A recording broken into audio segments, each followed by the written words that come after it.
আসসালামু আলাইকুম রহমতুল্লাহি বরকাতু।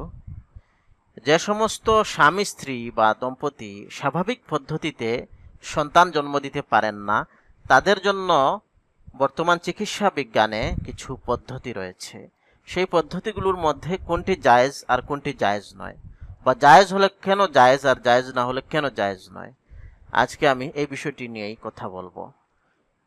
সেই পদ্ধতিগুলোর মধ্যে একটি হলো শুক্রাণু বা ডিম্বাণু দান পদ্ধতি।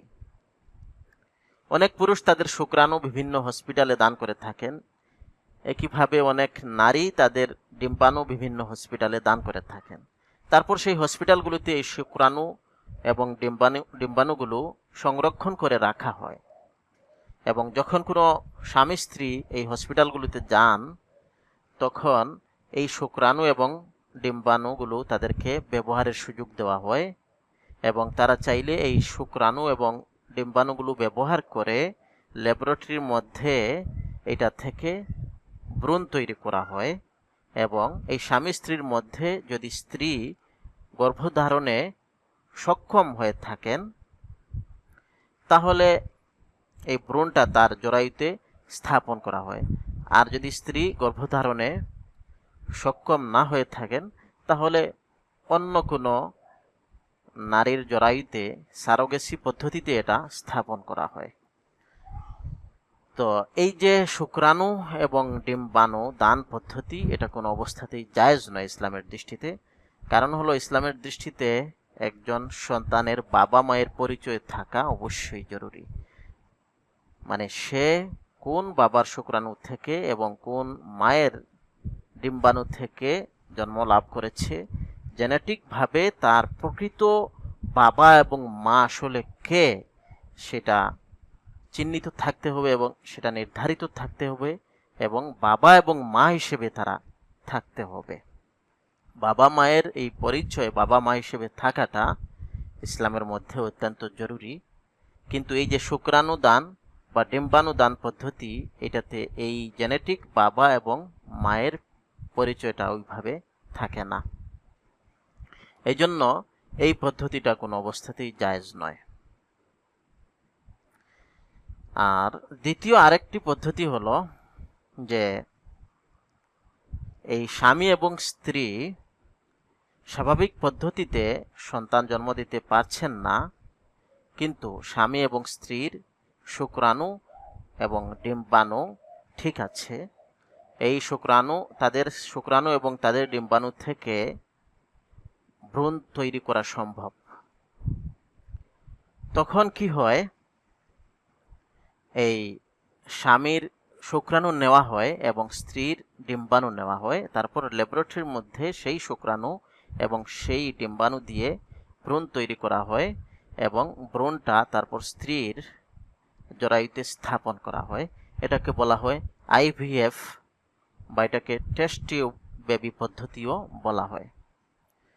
এটা সম্পূর্ণ জায়েজ, এবং এটা না জায়েজ হওয়ার কোনো কারণ নেই। সবার মতেই এটা জায়েজ।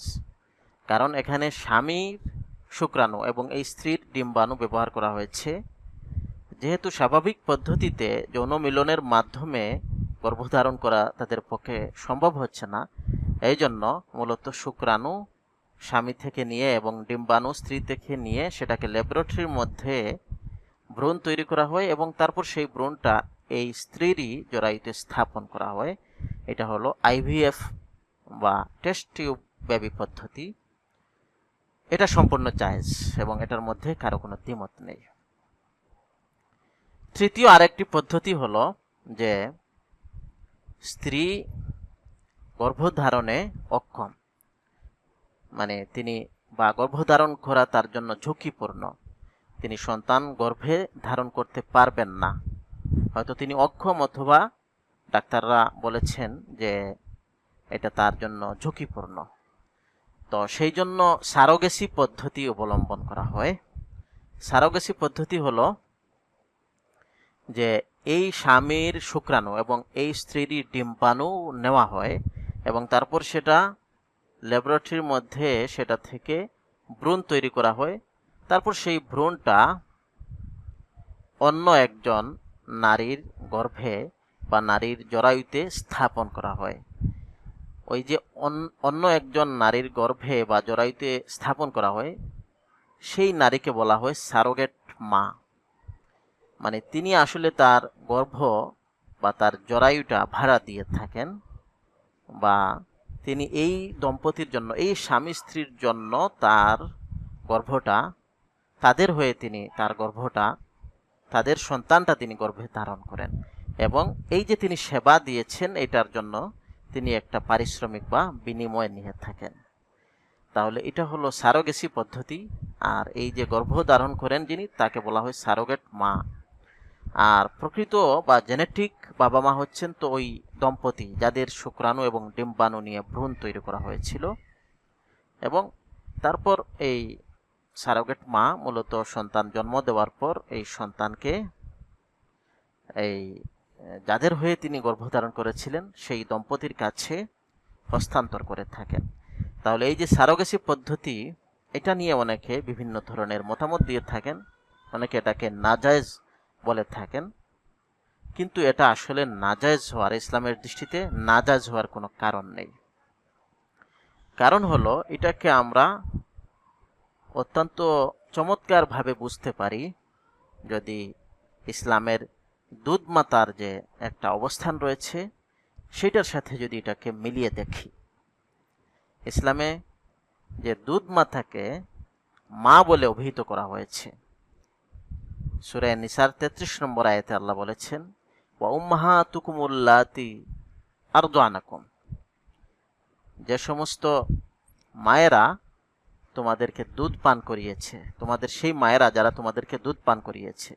তারপর বলা হয়েছে ওয়া আখাওয়াতুকুম মিনার রাযাআতি, আর এই দুধ পান সম্পর্কের কারণে তোমাদের সেই বোনেরা, অর্থাৎ এই দুধ পানের কারণে শুধু দুধ পানকারিনী বা দুধ পান করিয়েছেন যে মা, তিনি শুধু মা হন না, বরং তার সন্তানরাও এই যে বাচ্চা, এই বাচ্চার বোন হয়ে যায় বা ভাই হয়ে যায়।